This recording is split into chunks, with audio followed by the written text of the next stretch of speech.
نستعينه ونستغفره ونؤمن به ونتوكل عليه ونعوذ بالله من شرور أنفسنا ومن سيئات أعمالنا من يهده الله فلا مضل له ومن يضلل فلا هادي له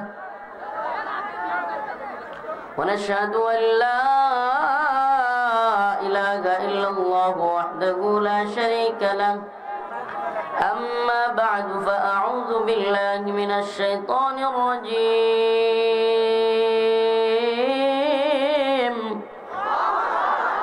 بسم الله الرحمن الرحيم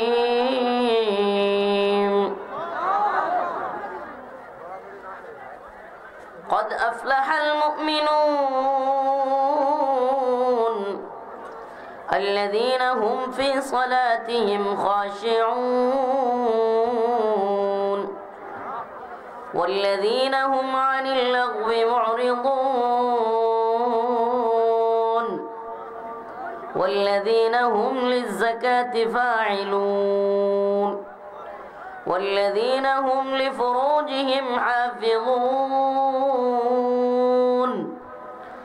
إلا على أزواجهم أو ما ملكت أيمانهم فإنهم غير ملومين فمن ابتغى وراء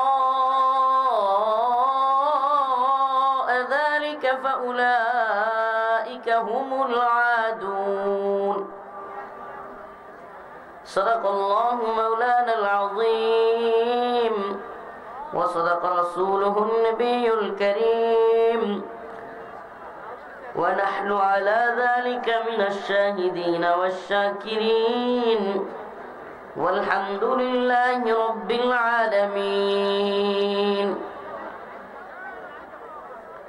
সকলে একটু দরুদ শরীফ পড়ি আল্লাহুম্মা সাল্লি আলা মুহাম্মাদিন ওয়া আলা আলি মুহাম্মাদ কামা সাল্লাইতা আলা ইব্রাহিম ওয়া আলা আলি ইব্রাহিম ইন্নাকা হামিদুম মাজিদ اللهم بارك على محمد وعلى آل محمد كما باركت على إبراهيم وعلى آل إبراهيم إنك حميد مجيد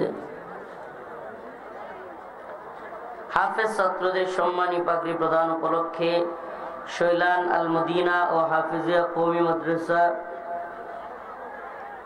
লিল্লাহ বোর্ডিং ও এতিমখানার উদ্যোগে আয়োজিত আজকের এই তাফসীরুল কোরআন মাহফিলের সম্মানিত সভাপতি, সম্মানিত উলামায়ে কেরাম, মুরব্বিয়ান আযম, প্রিয় যুবক ভাইরা, স্নেহের ছোট ভাইরা, পর্দানিশীন শ্রদ্ধেয় মা ও বোনেরা, আল্লাহ রাব্বুল আলামিনের দরবারে অসংখ্য অগণিত শুকরিয়া যে মহান রব্বুল আলামিন আপনাকে আমাকে কোরআন সুন্নাহ থেকে কিছু কথা বলবার এবং শুনবার তৌফিক দান করেছেন। সেজন্য অন্তরের অন্তঃস্থল থেকে কালিমাতুশ শুকর আদায় করে স্বতঃস্ফূর্ত আওয়াজ করে বলি আলহামদুলিল্লাহ। আরো জোরে আওয়াজ করে বলি আলহামদুলিল্লাহ। প্রিয় উপস্থিতি, যেহেতু এটা একটা মাদ্রাসা এবং লিল্লাহ বোর্ডিং আছে, সেহেতু আপনাদের সকলের প্রতি আর্জি থাকবে যে ব্যাগগুলো নিয়ে ছাত্ররা গিয়েছে এগুলোতে আপনারা কিছু কিছু টাকা দিয়ে শরীক হন ইনশাআল্লাহ। আমি আমার আলোচনার দিকে যাব, ছেলেগুলো আসলেই একটু আপনারা দ্রুত ব্যাগগুলো দিয়ে মঞ্চে পাঠিয়ে দেন। ব্যাগগুলো দ্রুত আপনারা দ্রুত শেষ করেন বিষয়টা। সকলেই আবার একটু দ্রুত শরীফ পড়ি আল্লাহুম্মা সাল্লি আলা মুহাম্মাদিন ওয়া আলা আলি মুহাম্মাদ কামা সাল্লাইতা আলা ইব্রাহিম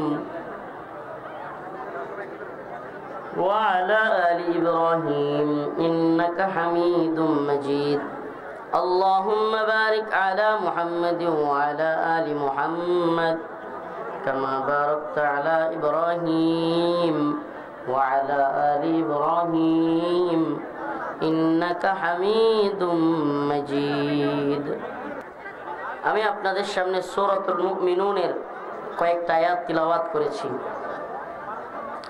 দয়া করে কেউ কথা বলবেন না। এই আপনারা এত মানুষ একসাথে কথা বললে হবে না তো, শেষ করেন।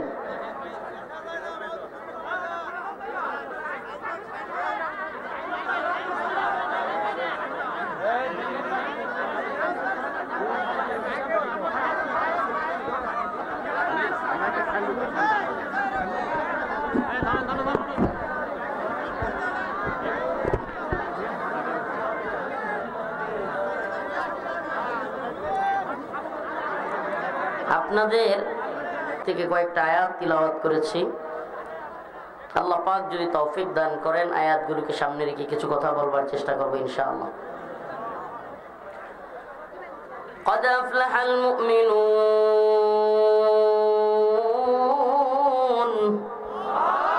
الذين هم في صلاتهم خاشعون। আল্লাহ রাব্বুল আলামিন বলেন অবশ্যই মুমিনরা সফল হয়েছে। মুমিনরা সফল হয়েছে কারা? মুমিন। আমরা মুমিন তো নাকি? আল্লাহ বলতেছেন যে মুমিনরা সফল হয়েছে। আমরা মুমিন।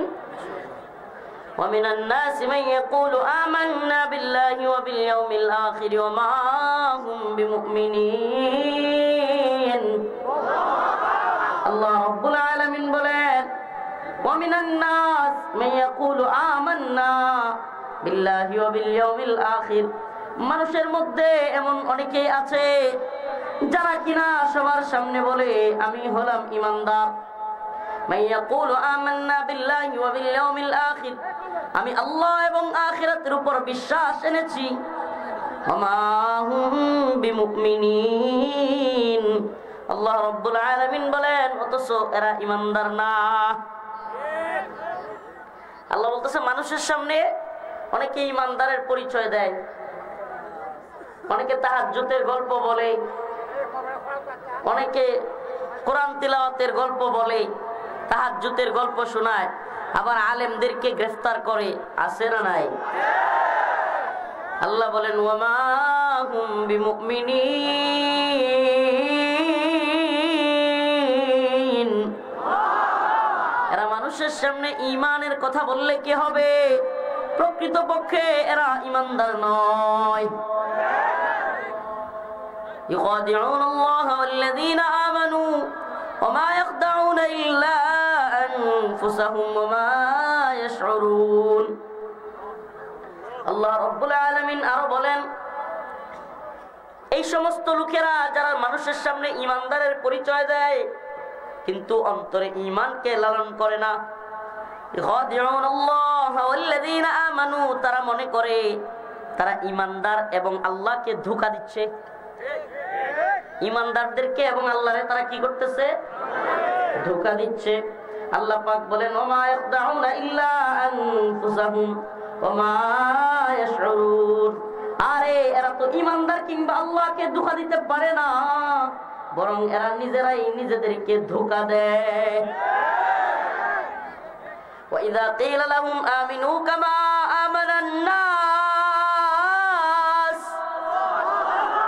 আল্লাহ রাব্বুল আলামিন বলেন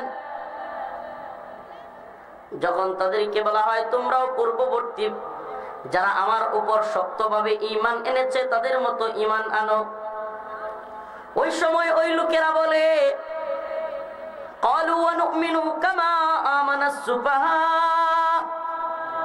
আমরা কি ওই নির্বুধ মৌলবীর মতো, ওই নির্বুধ মোল্লা মৌলবীদের মতো ঈমান আনবো? এবার কয় না, নাউজুবিল্লাহ। ওই লোকেরা বলে না, আমরা মোল্লা মৌলবী ওই উগ্রপন্থী মৌলবাদী মৌলবীদের মতো বুকাদের মতো আমরা ঈমান আনবো না। নাউজুবিল্লাহ। আল্লাহ বলেন ক্বালু ওয়া নু'মিনু কামা আমানাস সুফাহা আলা ইন্নাহুম হুমুস সুফাহা। আল্লাহ পাক বলেন এরা আলেমদেরকে বোকা বলে, নির্বোধ বলে, এরা বলে তারা আলেমদের মতো পূর্ববর্তী সাহাবীদের মতো ঈমান আনবে না। আল্লাহ বলেন আনুমিনু কামা আমানাস সুফাহা আলা ইন্নাহুম হুমুস সুফাহা, আসলে মূলত এরাই হলো প্রকৃত বোকা এবং নির্বোধ, এরাই আসল বোকা। যারা মুমিনদেরকে বোকা বানাইতে চায়, ধোঁকা দিতে চায়, আল্লাহকে ধোঁকা দিতে চায়, মানুষের সামনে তাহাজ্জুদের গল্প শোনায় আর ছোট ছোট বাচ্চা ছেলেদেরকে পর্যন্ত নির্যাতন করে, গুলি করে হত্যা করে। وَإِذَا قِيلَ لَهُمْ لَا تُفْسِدُوا فِي الْأَرْضِ, আর যখন তাদেরকে বলা হয় তোমরা জমিনের মধ্যে ফিতনা ফাসাদ সৃষ্টি করিও না, জমিনের মধ্যে ফিতনা ফাসাদ সৃষ্টি করিও না, قَالُوا إِنَّمَا نَحْنُ مُصْلِحُونَ, তখন এরা বলে আয় হায় আমরা কিসের অশান্তি সৃষ্টি করব, আমরাই তো সবচাইতে বড় মুসলিহ, শান্তি সমাবেশকারী। নাউজুবিল্লাহ। যখন এদেরকে বলা হয় তোমরা জমিনে কি করিও না, এতক্ষণ পর্যন্ত ঈমানের দাবিদার কিন্তু আড়ালে ঈমানদার না এমন ব্যক্তিদের পরিচয় আমি বর্ণনা করতেছি। কাদের? যারা প্রকাশ্যে বলে ওয়ামিনান নাস মাইয়াকুলু আমান্না বিল্লাহ ওয়া বিল ইয়াউমিল আখির, আমরা আল্লাহ এবং আখিরাতের উপর বিশ্বাস রাখি, ওমা হুম বিমুমিনিন, কিন্তু প্রকৃতপক্ষে তাদের অন্তরে ঈমান নাই। এই দলের সাথে পরিচয় করাইয়া দিচ্ছি আমি। আল্লাহ বলতেছেন ওয়াইদা কিলা লাহুম লা তুফসিদু ফিল আরদ, তোমরা জমিনের মধ্যে ফিতনা ফাসাদ সৃষ্টি করিও না, তারা বলে ক্বালু ইন্নামা নাহনু মুসলিহুন, আল্লাহ আপনি কি কর, আমরাই তো সবচাইতে বড় শান্তি সমাবেশকারী, আমরা রড নিয়া, বাঁশ নিয়া, বইটা নিয়া, হেলমেট নিয়া, রামদা নিয়া, অস্ত্র নিয়া শান্তি সমাবেশ করি। এর চাইতে বড় শান্তি কামিয়াবি, শান্তি সমাবেশ আরো কি ভালো হইতে পারে? হেলমেট, রড, বাঁশ, রামদা, পিস্তল এগুলো নিয়ে কি সমাবেশ? ভুলে গেছেন আপনারা? আল্লাহ পাক বলেন ক্বালু ইন্নামা নাহনু মুসলিহুন আলা ইন্নাহুম হুমুল মুফসিদুনা ফিল আরদ, আল্লাহ বলেন এরা কোনো শান্তি সমাবেশকারী নয়, বরং এরাই হলো প্রকৃতপক্ষে সবচাইতে বড় ফিতনা এবং ফাসাদ সৃষ্টিকারী।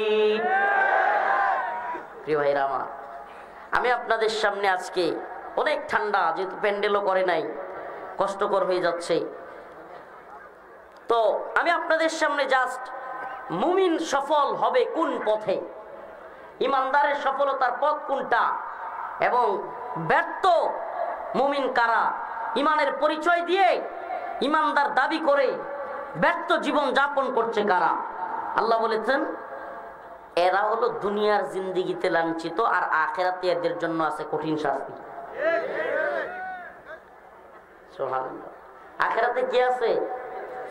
লোক সামনে বড় বুজুর্গ, বড় পিসাব, বড় হুজুর, বড় তাহাজ্জুদওয়ালা, বিরাট কিছু, কিন্তু আড়ালে সবাই জানে আড়ালে কি অবস্থা। আল্লাহর সাথে মুআমালা ক্লিয়ার রাখতে হবে। ইমানদারের পরিচয় কি? দুর্নীতি করা, ঘুষ খাওয়া, সুদ খাওয়া, পতিতালয়ের লাইসেন্স দেয়া, মদের লাইসেন্স দেয়া, সুদের ব্যাংক চালু করা, এগুলো ইমানদারের সিফত।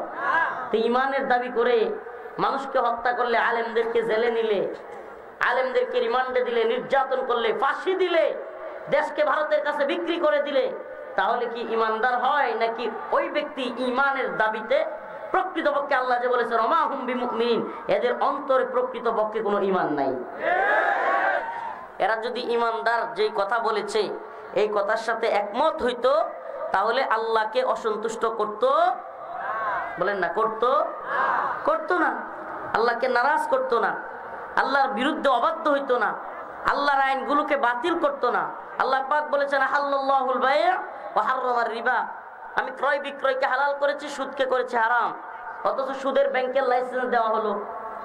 আল্লাহ পাক বলেছেন ইন্নামাল খামর ওয়াল মাইসির ওয়াল আনসাব রিজসুম মিন আমালিশ শাইতান, মদ, জুয়া এগুলো শয়তানের কাজ, এগুলো মুমিনের জন্য হারাম, অথচ সেই মদের বারের লাইসেন্স দেয়া, জুয়া খেলার, ক্যাসিনো ব্যবসা চালু করা। আল্লাহ পাক বলেছেন আয-যানিয়াতু ওয়াজ-যানি ফাজলিদু কুল্লা ওয়াহিদিন মিনহুমা মিআতা জালদা, ব্যভিচারিণী পুরুষ এবং মহিলা এদেরকে বেত্রাঘাত করতে হবে, বিবাহিত হলে পাথর মেরে হত্যা করতে হবে, অথচ বাংলাদেশে পতিতালয়ের লাইসেন্স দেওয়া হলো। আমাকে বলেন, প্রত্যেকটা ক্ষেত্রে আল্লাহর আদেশ অমান্য করে, আল্লাহর আয়াতের, আল্লাহর কোরআনের বিরুদ্ধে দাঁড়িয়ে সেই ব্যক্তি তাহাজ্জুদ গুজার আর ইমানদার দাবি করলে কোনো লাভ আছে? লাভ আছে? তাইলে সফল মুমিন সুদ খাবে, ঘুষ, দুর্নীতি, চাঁদাবাজি, টেন্ডারবাজি, অন্যের উপর জুলুম করবে? তাইলে সফল মুমিন যে ব্যক্তি, তার কাজ কি? সফল মুমিনদের কাজ কি? সুবহানাল্লাহি ওয়া বিহামদিহি। আল্লাহ পাক বলেন, ক্বাদ আফলাহাল মুমিনুন, মুমিনরা সফল হয়েছে। আল্লাযীনা হুম ফি সালাতিহিম খাশিউন,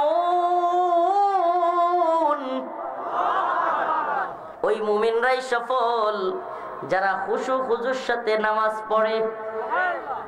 এই ঠান্ডার মধ্যে, আরে মাগরিবের নামাজের সময় দেখলাম যে কি ঠান্ডা বানিবি, রাস্তায় এক জায়গায় দাঁড়িয়ে নামাজ পড়লাম বগুড়া পার হইয়া। এই অবস্থায় ফজরের কম্বলটা ফেলে দিয়া নামাজের জন্য যাওয়া কত কঠিন না? ফজরের কম্বলটা ফেলে দিয়া এই ঠান্ডা পানি দিয়া ওযু করে নামাজটা পড়া, এটা কি সহজ? সুবহানাল্লাহ। এটা কথা বলি, এটা মনে রাখবেন। আল্লাহ পাক ফজরের নামাজটাকে এমন ভাবে দিবেন, সুবহানাল্লাহ, যেটা মুমিনের জন্য কঠিন না, মুনাফিকের জন্য সহজ না। আমি মনে হয় বুঝাইতে পারি নাই। আল্লাহ পাক এমন কিছু করেন নাই ফজরের নামাজটাকে, এমন সময়ে দেন নাই যেটা মুমিন পারবেই না, আবার এমন সহজও করেন নাই যেটা মুনাফিকও করতে পারবে। সুবহানাল্লাহ। ফজরের নামাজ মুসলমান এবং মুমিন এবং মুনাফিকের পার্থক্যকারী। সুবহানাল্লাহ। আজকে থেকে নিজেকে প্রশ্ন করবেন, ফজর হলো মুমিন এবং নিফাকের মধ্যে কি? ফজর যেমনি ভাবে রাত থেকে দিনকে আলাদা করে দেয়, তেমনি মুনাফিক থেকে মুমিনকে আলাদা করে দেয়। সুবহানাল্লাহ। ফজর কি করে? রাত থেকে যেমন দিনকে আলাদা করে দেয়, তেমনি ভাবে মুমিন থেকে মুনাফিকদেরকে আলাদা করে দেয়। আল্লাহ পাক এই কথাটা নোট করবেন প্রয়োজনে। আল্লাহ পাক ফজরকে এমন সময় দেন নাই যেটা মুমিন করতেই পারবে না, আবার এত সহজ করেন নাই যে ৮টা-৯টায় হইলে তো সহজ হয়ে যেত। ৮টা-৯টায় হইলে লৌকিকতার জন্য নামাজ পড়া যেত। কি কর? তাইলে এত রাত্রে এই কম্বল টম্বল ফেলাই রেখা, আরে ঘুমটাই তো ফজরের সময় ধরে। কারণ কি? মূল ঘুমের সময়টাই তো ফজরের সময়। শয়তান এসে হাত পা টিপে দেয়, আরে এত মজার ঘুম হয়। যারা জীবনে নাক ডাকে না, এরাও ফজরের সময় নাক ডাকে। ওরে আরামের ঘুম। পরীক্ষা তো এটাই রে ভাই, এটাই তো পরীক্ষা।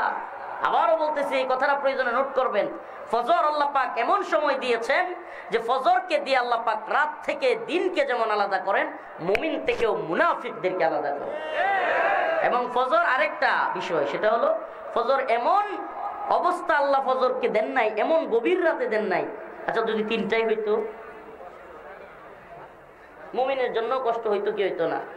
আল্লাহ পাক এশা এবং ফজরকে এতটুকু দূরত্বে রাখছেন যে মুমিন পারবে, মুনাফিক সুবহানাল্লাহ, মুনাফিকের জন্য এত সহজ করেন নাই, আবার মুমিনের জন্য এত কঠিন। সুবহানাল্লাহ বলেন। قد أفلح المؤمنون الذين هم في صلاتهم خاشعون। আল্লাহ পাক বলেন, সফল মুমিন তো তারা, সফল মুমিন 1 লাখ টাকার চাকরি করনেওয়ালারা,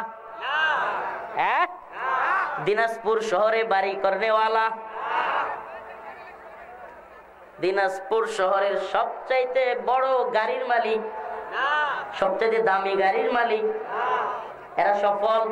আল্লাহ কোরআনে কি এটা বলছে? আল্লাহ পাক বলছে যে দিনাজপুরের সবচাইতে বেশি জমি যার, এই এলাকার নাম কি? শৈলান। শৈলানে যার 100 কাঠা জমি আছে, সে ব্যক্তি সবচেয়ে বড় সফল। কোরআন এটা বলছে? 100 কাঠা জমি তো জমির জায়গায় থাকবে, লক্ষ টাকার চাকরি তো চাকরির জায়গায় থাকবে, কোটি টাকার বাড়ি তো বাড়ির জায়গায় থাকবে, সুন্দরী বউ বউয়ের জায়গায় থাকবে। কুল্লু নাফসিন যায়িকাতুল মাউত, কিন্তু মৃত্যু তোমাকে সবকিছু থেকে আলাদা করে দিবে। আকসিরু যিকরা হাযিমিল লাযযাতিল মাউত, অধিক পরিমাণে ওই মৃত্যুকে স্মরণ করো যা তোমাদের সমস্ত স্বাদকে নষ্ট করে দিবে। পৃথিবীর সমস্ত স্বাদ নষ্ট করে দিবে কি? মৃত্যু। ওই মৃত্যুকে বেশি বেশি করে স্মরণ করো। ও ভাই, এতক্ষণ পর্যন্ত যে কথাগুলো বললাম, এরা হলো ব্যর্থ, সুদ খানেওয়ালা ব্যর্থ, ঘুষ খানেওয়ালা ব্যর্থ, জিনা করনেওয়ালা ব্যর্থ, আল্লাহর অবাধ্যচারী, দুনিয়া এবং আখিরাত বরবাদ। ঠিক কি ঠিক না? তাইলে একজন সফল মুমিন কি এই কাজগুলো করবে? বলেন না, করবে? সুদ খাবে, ঘুষ খাবে, দুর্নীতি করবে, চুরি করবে, জিনা করবে, হ্যাঁ, অন্যের ক্ষেতের আইল কেটে নিবে, অন্যের উপর জুলুম করবে, মিথ্যা মামলা দিবে। প্রিয় ভাইরা আমার, বন্ধুগণ আমার, এগুলো করবে না। সফল মুমিনের সিফাত হলো আল্লাযীনা হুম ফি সালাতিহিম খাশিউন। সফল মুমিন ফজরের নামাজের সময় কম্বল আর ঠান্ডা তাকে আটকাই রাখতে পারবে না। ফজরের নামাজের সময় সে কম্বলটা ফেলে দিয়ে আল্লাহর দিকে রওনা হবে। ও যুবতী, যুবতী মেয়েদের মা এবং বাবারা, আমাদের বোনদের জন্য যারা পাত্র খুঁজতেছেন, আমি প্রায় সময়ই বলে থাকি, ফেসবুক পোস্টেও বলেছিলাম, যদি কোনো বাবা কোনো মা তার মেয়ের জন্য ভালো পাত্র খুঁজে, যে তার মেয়ের কোনো হক নষ্ট করবে না এমন জামাই খুঁজে, তাহলে সে যেন লক্ষ টাকার চাকরিওয়ালা, বাড়িওয়ালা, গাড়িওয়ালা, উচ্চ বংশ মর্যাদা, এই সেই দুনিয়াদারি না দেখে ফজরের নামাজের সময় ফজরের প্রথম কাতারে গিয়ে ওই যুবকটাকে খুঁজে, যেই যুবক এই ঠান্ডা কনকনে শীতের মধ্যেও ওযু করে তার রব্বে কাবাকে সিজদা করবার জন্য প্রথম কাতারে গিয়ে দাঁড়াইছে। ও বাবা মা, মনে রাখবা, যে যুবক ছেলেটা তার আল্লাহর হক আদায় করতে ফজরের ঠান্ডা পানিকে উপেক্ষা করে কম্বল ফেলে দিয়ে মসজিদে গিয়ে মাওলা পাকের হক আদায় করেছে, সেই যুবক কখনোই তোমার মেয়ের হক নষ্ট করবে না। হক নষ্ট করবে না সে। সুবহানাল্লাহ। প্রিয় ভাইরা আমার, বন্ধুগণ আমার, লক্ষ টাকার চাকরি পেয়ে, কোটি টাকার বাড়ি করে, গাড়ি করে, সুন্দর স্ত্রীকে বিয়ে করে, এলাকায় 100 কাঠা জমি রেখে, কিংবা বড় একটা দিনাজপুরে জায়গা রেখে নিজেকে সফল ভাবতে পারেন, কিন্তু আল্লাহ বলেন না না না না না, এগুলো তোমার সফলতা না। ফামান যুহজিহা আনিন নার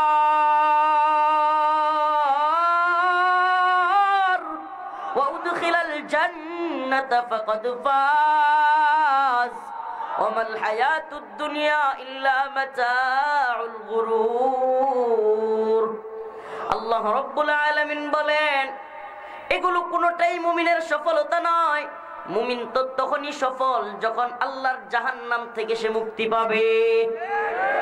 ফামান যুহজিহা আনিন নার ওয়া উদখিলাল জান্নাহ, এবং সে যখন জান্নাতে প্রবেশ করতে পারবে, ফাকাদ ফাজ, সে তখনই হলো চূড়ান্ত ভাবে সফল।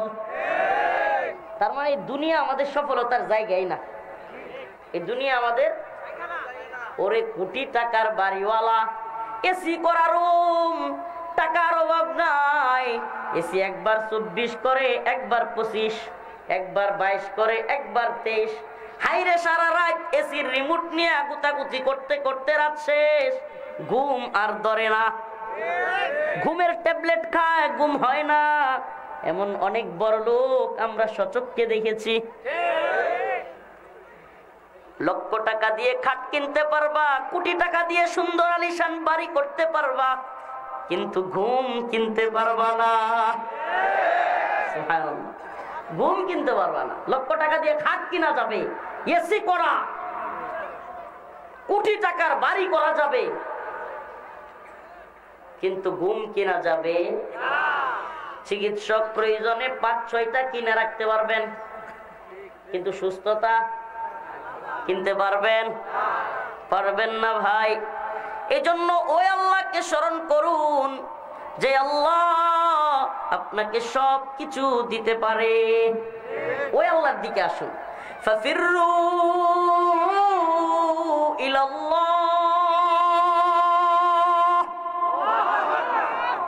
আমার আপনার মালিক হাতছানি দিয়ে ডাকতেছে, আয় আয় আয় বান্দা, আমার দিকে আয়, আমার দিকে ফিরে আয়। দুনিয়ার কাউকে তোর ভয় পাওয়ার দরকার নাই।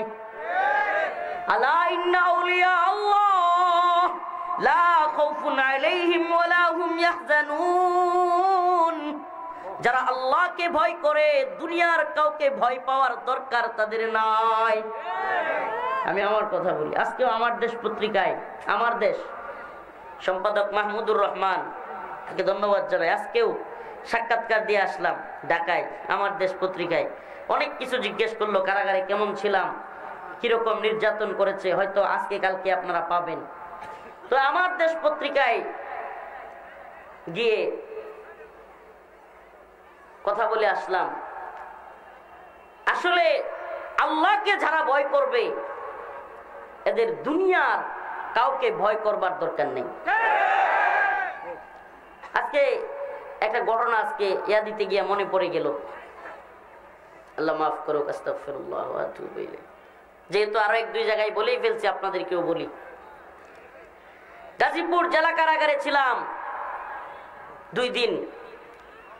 প্রথম কারাগারে ঢোকার পরেই ওখানে আমি একটা স্বপ্ন দেখি। শেখুল হাদিস ইবনে শেখুল হাদিস আল্লামা মামুনুল হক দামাত বারকাতুহুমকে আমি বলেছিলাম স্বপ্নটা। এই যেহেতু আল্লাহ পাককে যারা ভয় করে তাদের ভয় নাই, এই কথাটা বলেই ফেলছি, মনে পড়ে গেছে, আপনাদেরকে বলি। স্বপ্নে দেখলাম আমি কাশ্মীরে আছি, পৃথিবীর ভূস্বর্গ যেটাকে বলা হয়,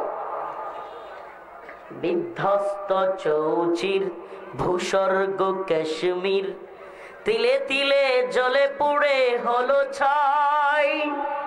প্রতিবেশী বাংলায় কোথাও আজ কি হয়, রুখে দাঁড়াবার মতো কেউ নাই, কেউ নাই, জিহাদে যাবার মতো কেউ নাই। বিধ্বস্ত চৌচির ভূস্বর্গ কাশ্মীর, তিলে তিলে জলে পুড়ে হলো ছাই। প্রতিবেশী বাংলায় কোথাও আজ কি হয়, রুখে দাঁড়াবার মতো কেউ নাই, কেউ নাই, জিহাদে যাবার মতো কেউ নাই। জেগে ওঠো, জেগে ওঠো, ঘুমন্ত তিতুমির, ভারতে আঘাত হানো, ত্রাস হয়ে দিল্লির। তোমাদের পায়ে কেন গোলামের জিঞ্জির, ইতিহাসে আজ কেন জয় নাই, জয় নাই, জিহাদে যাবার মতো কেউ নাই। মনে পড়ে যায় সেই দিনগুলোর কথা। কারাগারে থাকতে চিৎকার করে করে রণাঙ্গনের সেই শাহাদাত পিয়াসী গজলগুলো গাইতাম, শুয়ে যাইতাম। হঠাৎ করে স্বপ্ন দেখি কাশ্মীরে আছি। ওয়াল্লাহি একটুও বাড়িয়ে বলছি না, শেখুল হাদিস আল্লামা মামুনুল হক সহ তৎকালীন হেফাজতের অনেকের সাথে আমি আমার স্বপ্নটা শেয়ার করেছিলাম। ভিতরে থাকতেই দেখলাম কাশ্মীরে কারাগারে আমি বন্দী। আমার পাশের রুমেই পৃথিবীতে না দেখা এক সুন্দরী রমণী আমার পাশের রুমে বন্দী অবস্থায়, পৃথিবীতে না দেখা এমন এক সুন্দরী। ওই বোন একটা কোণ থেকে আমি এখনো যেন আমি চোখ বন্ধ করলে দেখতেছি ওই কোনায়, আল্লাহকে সাক্ষী রেখে বলছি, ওই কোনা থেকে আওয়াজ আসতেছে, আখি আখি লা তাহজান ইন্নাল্লাহা মা'ানা। হে ভাই, ভয় নাই, আল্লাহ আমাদের সাথে আছে। আখি লা তাহজান, এই শব্দটা এখনো আমি চোখ বন্ধ করলেই শুনি। আখি লা তাহজান, হে ভাই কোনো ভয় নাই।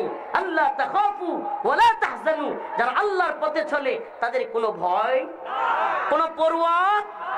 আজকে দিনাজপুর দখল করবার হুমকি দেয় ভারত, চাঁপাইনবাবগঞ্জ দখল করবার হুমকি দেয়, ভারতীয় সীমান্তে বাংলাদেশের মানুষদের উপর আক্রমণ করবার চেষ্টা করে। এরা মনে করে আমরা ছোট্ট দেশ, আমাদের লোক কম, সেনাবাহিনী কম, বিজিবি কম, তাই বলে এদের গোলামি করব? আমরা বলি তোরা যদি এভাবে হুমকি ধমকি দিতে থাকিস, আল্লাহু আকবারের ধ্বনি দিয়ে সমস্ত ভারতকে মুহাম্মদ বিন কাসিমের মতো, সুলতান মাহমুদ গজনবীর মতো দিল্লির মসনদে আমরা কালেমার পতাকা উড়ব, তাদের বিরুদ্ধে আমরা দাঁত ভাঙা জবাব দিব ইনশাআল্লাহ।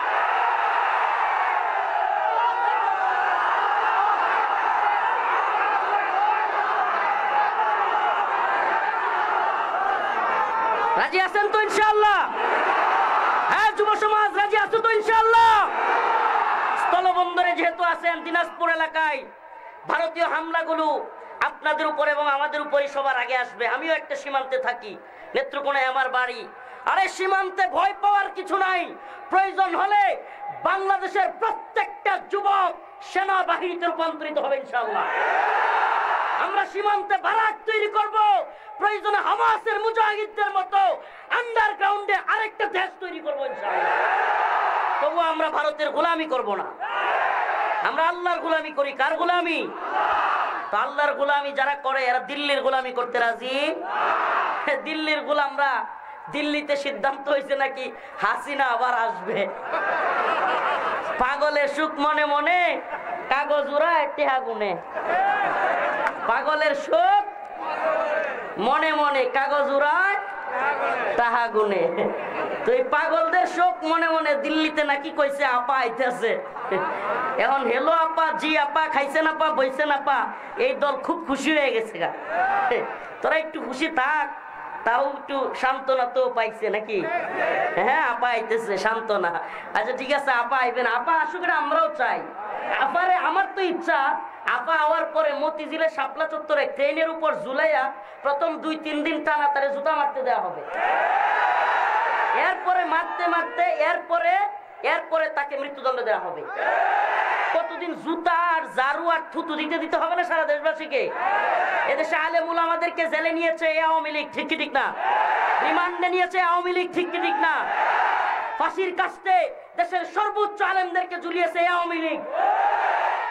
আমাদের দেশের সবচাইতে বড় আলেমদের একজন আল্লামা সাইদি রহিমাহুল্লাহকে হত্যা করে বের করেছে আওয়ামী লীগ। এই আওয়ামী লীগ ছোট ছোট বাচ্চাদেরকে গুলি করে হত্যা করেছে। এই আওয়ামী লীগ বিশ্বজিৎকে হত্যা করেছে, আপনার ফাহাদকে হত্যা করেছে, এমসি কলেজে স্বামীর সামনে স্ত্রীকে ধর্ষণ করেছে। এই আওয়ামী লীগ হাজার হাজার কোটি টাকা বিদেশে পাচার করেছে। এই আওয়ামী লীগ দেশকে দিল্লির গোলামে পরিণত করেছিল। এত অপরাধ করবার পরেও তোদের হিম্মত হয় কিভাবে? বাংলার জনগণ এখনই ভুলে গেছে, এখনই ভুলে গেছে।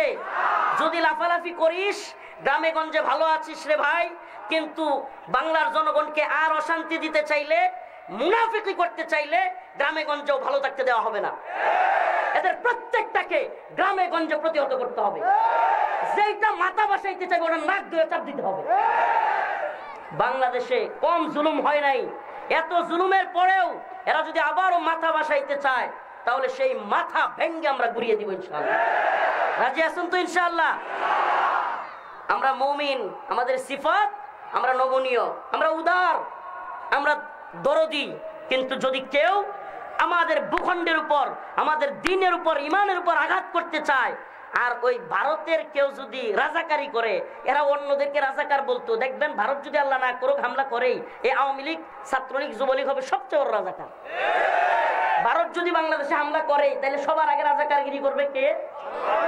না, আওয়ামী লীগ, ছাত্রলীগ, যুবলীগ, এগুলো হবে নতুন রাজাকার। প্রিয় ভাইরা আমার, বন্ধুগণ আমার, এই জন্য পাগলের শোক মনে মনে, কাগজ ওড়ায় টাকা গুনে। আরে এতই যদি ভারত চায় তাহলে মোদিরে বাদ দিয়ে হাসিনারে হ্যাঁ দেশের প্রধানমন্ত্রী বানায় দেয়। আমাদের এত যায় আসে না, কি গণ? এত যায় আসে না। আমরা অবৈধ সম্পর্ক, ওই যে একটা মুমিন ছিল না, নাম কি, আব্দুল, পররাষ্ট্রমন্ত্রী ছিল, আমি আব্দুল শয়তান বলি এটাকে, আব্দুল শয়তান।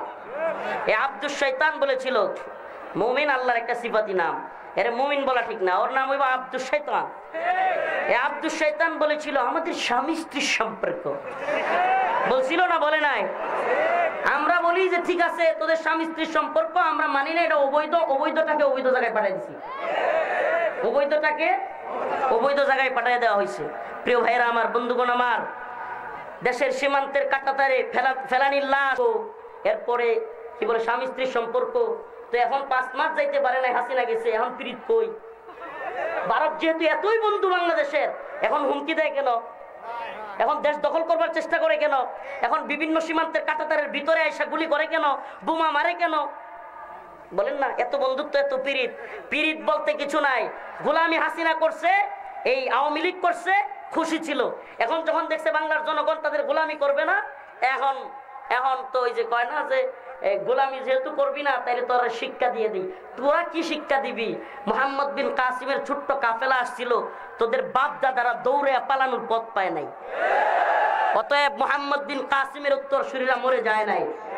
আমি আমার সন্তানের নাম রাখছি মোহাম্মদ বিন রফিক, মোহাম্মদ বিন কাসিমের নামে নামে, মানে মোহাম্মদ বিন রফিক। ইনশাআল্লাহ সুম্মা ইনশাআল্লাহ আমরা পরাজিত ছিলাম না, পরাজিত থাকবো না। ইনশাআল্লাহ আমরা বিজয়ী হব। রাজি আছেন তো? ইনশাআল্লাহ বিজয়ের তামান্না দিয়ে গেলাম। এটা রাসূলের ঘোষণা। রাসূল বলেছেন, ইসাবাতান মিন উম্মতি আহরাজাহুমুল্লাহু মিনান নার, ইসাবাতুন তাগজুল হিন্দা ওয়া ইসাবাতু মা ঈসা ইবনে মারইয়াম। আমার উম্মতের একটা দল গজওয়াতুল হিন্দে অংশ নিবে, আর যারা গজওয়াতুল হিন্দে অংশ নিবে আমি তাদেরকে জাহান্নামের আগুন থেকে মুক্তি দিয়ে দেব। আল্লাহ পাক জাহান্নামের আগুন থেকে মুক্তির ঘোষণা দিয়েছেন। গজওয়াতুল হিন্দ হবে, এটা রাসূলের কথা, কোন নবীর কথা যার 2 ঠোঁটের মাঝখান দিয়া জীবনে কোনোদিন মিথ্যা বলে নাই। সুবহানাল্লাহ বলেন। রাসূল সাল্লাল্লাহু আলাইহি সাল্লামকে আরবের মুশরিকরা পর্যন্ত পাগল বলতো, জাদুকর বলতো, গণক বলতো, কিন্তু কখনো মিথ্যাবাদী বলে নাই। সুবহানাল্লাহ। তাহলে সেই রাসূল বলেছেন, ইসাবাতানি মিন উম্মতি, আমার উম্মতের 2টা দল, আহরাজাহুমুল্লাহু মিনান নার, ইসাবাতুন তাগজুল হিন্দা ওয়া ইসাবাতু মা ঈসা ইবনে মারইয়াম। 2টা দলকে আল্লাহ পাক জাহান্নামের আগুন থেকে মুক্তিপ্রাপ্ত ঘোষণা দিয়েছেন।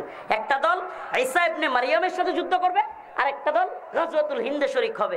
সুবহানাল্লাহ। শুধু এইটাই না, রাসূল সাল্লাল্লাহু আলাইহি সাল্লাম বলেছেন, শেষ জামানায় আমার উম্মতের যেই দলটা গজওয়াতুল হিন্দে হিন্দুত্ববাদীদের বিরুদ্ধে যুদ্ধ করবে, সেই দলটা বিজয়ী হবে। দিল্লির ক্ষমতার মসনদে কালেমার পতাকা উড়াবে। দিল্লির বড় বড় হিন্দুত্ববাদী তাগুতি ব্রাহ্মণ্যবাদী নেতাদেরকে কল্লায় ধরে টেনে হিচড়ে বাইতুল মাকদিসের দিকে নিয়ে যাবে, যেখানে ঈসা আলাইহিস সালাম অপেক্ষা করবে। সুবহানাল্লাহ। আমরা বিজয়ী। আমরা কি সুবহানাল্লাহ। আমরা হয়তো বিজয়ী হব, নাইলে শহীদ হব। কথা বলেন না, আমরা হয়তো বিজয়ী হব, নাইলে। কথা বুঝতেছেন? আমরা প্রত্যেকেই এই কথাকে হিম্মত করি, অন্তরের মধ্যে লালন করি, একসাথে স্বাধীন হব, না হলে একসাথে শহীদ হয়ে যাব। কিন্তু গোলামি করব, হয়তো একসাথে স্বাধীন হব, নাইলে একসাথে শহীদ হয়ে যাব, কিন্তু গোলামি করব। সুবহানাল্লাহ। আমরা পৃথিবীতে একমাত্র আল্লাহর গোলামি করতে আসছি। পৃথিবীর কোন তাগুতি শক্তির না। Super power India, super power America, super power Russia, super power চীন, ওরে এত সুপার পাওয়ার দেখছি না। মায়ের খেলে সুপার পাওয়ার কই যায়? আফগানে মায়ের খেয়ে আমেরিকা কই? নাকে খত দিয়া বাপ দেখে হারছে, ভাগছে, সাইরা দেমা কেন্দাবাসি। তো সুপার পাওয়ার কই গেল? সুপার পাওয়ার সির্ফ আল্লাহ, লা ইলাহা ইল্লাল্লাহ। সুপার পাওয়ার সির্ফ আল্লাহ, লা ইলাহা ইল্লাল্লাহ। আল্লাহর উপরে সুপার পাওয়ার আছে। এগুলো হলো মিডিয়ার মায়াজাল, মিডিয়ার মায়াজাল। এই আছে, সেই আছে, পরমাণু আছে, অ্যাটম বোম আছে, উড়ায় ফেলবে, ঘুরায় ফেলবে। তো আফগান থেকে নাকি খত দিয়ে বাপ ডেকে বিদায় নিছি কে? রাশিয়া ইউক্রেনে গিয়া আটকা পড়ছে কে? হ্যাঁ কন্যা, কোন সুপার পাওয়ার? আপনি কি মনে করছেন ভারত, যে ভারত 55 বছরে কোনোদিন বাদ ছাড়ে নাই, সেই বাদ বন্যা ছেড়ে দিয়ে মানুষকে ভাসায় নিতেছে, দেশ দখল করবার হুমকি দিতেছে। যদি সত্যি সত্যি এত মোটা হয়ে যেত গা, হামলা করে বসতো না কোন দিন? তারাও বুঝে যে আমি যে বাংলাদেশে হামলা করবো, চতুর্দিকে আমারে হামলা করবার জন্য আছে। এত সহজ না। ভূরাজনৈতিক প্রেক্ষাপট খুবই নাজুক। ভারতের অভ্যন্তরীণ কুন্দলই তো মোদি আটকাইতে পারতেছে না। হ্যাঁ, আর পাগলের সুখ মনে মনে কাগজ ওরা টাকা গুনে, তখন নেত্রীর ক্ষমতায় বসায় দিব। তো ভারত তো ক্ষমতায় ছিল, মোদিও ছিল, হাসিনা ক্ষমতায় ছিল, পুলিশ তার পাশে ছিল, র্যাব ছিল, সব ছিল। তো হাসিনা গণভবনে 40 মিনিট থাকতে পারে নাই কেন? তখন কি ছিল না? ক্ষমতায় থাকতেই 40 মিনিট থাকতে পারে নাই, আর ক্ষমতায় নাই এখন না। আর 40 মিনিট অপেক্ষা করলে হাসিনা থাকতো ছাত্রদের নখের সিফায়। মানে অনেক ছাত্র বলতো আমাদের লোকে হাসিনা নাই, কারণ এতগুলো ডুববে একসাথে পাইতো না তো। নোয়াখালীতে কয় টুকায় হাওয়া যাইতো না, নোয়াখালী ওয়ালারা বলতো কি টুকায় হাওয়া যায় না, তো এর টুকায় হাওয়া যাইতো না, কারণ এত পরিমাণে ছাত্র ঢুকতো। এগুলো এই বাকওয়াস, এই ধরনের গুজব ছড়িয়ে মানুষের মধ্যে এক ধরনের জুমরুজাল তৈরি করে সিম্পেতে আদায় করবার চায়। আমরা বলি তোরা যদি ভালো হয়ে যাস, মানুষ হয়ে যা, আওয়ামী লীগ থাকিস না, মানুষ হয়ে যা। যদি মানুষ হয়ে যাস আমাদের কোনো সমস্যা নাই, কিন্তু আওয়ামী লীগ থেকে আওয়ামী লীগের সাফাই গায়া এদেশের হাজার হাজার আলেমকে কষ্ট দিয়া, হাজার হাজার ছাত্রদেরকে হত্যা করিয়া, এদেশের টাকা পয়সা পাচার করে দেশটাকে ভারতের গোলামে পরিণত করে সব খারাপ কাজের সাক্ষী হইয়া এই দলের পক্ষে সাফাই গাইলে আমাদের সহ্য হয় না। ঠিক কি ঠিক না? এই জালিমদের থেকে শিক্ষা নিতে হবে। প্রিয় ভাইরা আমার, যে আয়াত কারিমা তিলাওয়াত করলাম ভিন্ন দিকে আলোচনা চলে গেছে, এই জালিমদের থেকে শিক্ষা নিতে হবে। এই জুলুম অন্য কেউ যেন করতে না পারে। রাজি আছেন ইনশাআল্লাহ? সাবধান, নতুন করে কেউ জুলুম করবার, চাঁদাবাজি টেন্ডারবাজি করবার চিন্তাও করিয়েন না, দুঃসাহস করিয়েন না। যে দেশের জনগণ আওয়ামী লীগকে লাঠি দিয়ে বিদায় করতে পারছে, নতুন চাঁদাবাজি টেন্ডারবাজি দুর্নীতি করলে তা করেও কিন্তু শায়েস্তা করতে পারবে। এটা একটা হুঁশিয়ারি, সাবধান। কেউ জনগণের উপর, মুসলমানদের উপর নির্যাতন নিপীড়ন করবার চেষ্টা করবেন, এগুলো মুমিনের কাজ, মুমিনের সিফাত। এতক্ষণ আলোচনা করেছিলাম কি কি কাজগুলো করা যাবে না।